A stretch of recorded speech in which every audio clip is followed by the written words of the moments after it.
President Trump's trip was packed with pomp and pageantry. But what about substance? Fred Teng is president of the America-China Public Affairs Institute. He's joining us from New York. Welcome. Fred, give me your takeaway from this trip. Was it a success? Oh, yes. I think it's a tremendous success. It's far exceed expectation. But that being said, I think both sides have done a lot of work to make this very successful. I think that when you're looking at the picture of President Donald Trump and President Xi, behind them is two groups of people. These are the people who are trying to make this visit very successful.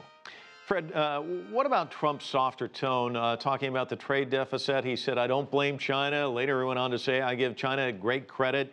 It seemed like he stick to the script. He didn't really ad-lib. A lot of times we see him kind of throw out these comments that can kind of cause kerfuffles. We didn't really see that. What do you make of that? Well, I think that he's taking his visit very seriously, as you know, most leaders when they visit countries or when they do that, when he stick to his script, meaning that he's very serious about this meeting. And Trump says there is great chemistry between these two leaders. How much does that matter?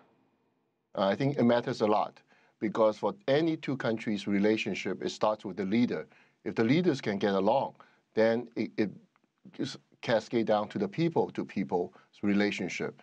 But I must say that in this relationship, the star of this whole thing is President Donald Trump's granddaughter, Arabella.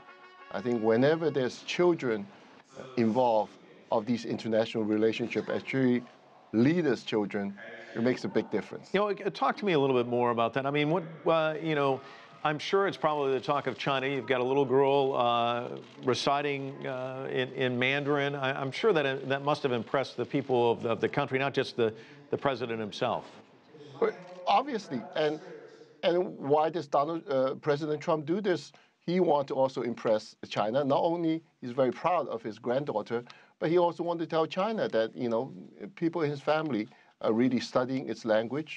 And Arabella, to give her credit, I listened to what she's saying, and the poems that she recited were a very great variety of it.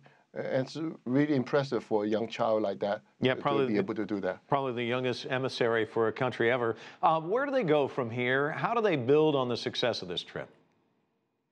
Well, I think for relationship, why I say it's a success, because the two countries need to professionally and rationally manage the differences. There will always be differences, but they can also look at cooperation. I think just the trade deals in itself, you can tell that $250 billion, the largest ever.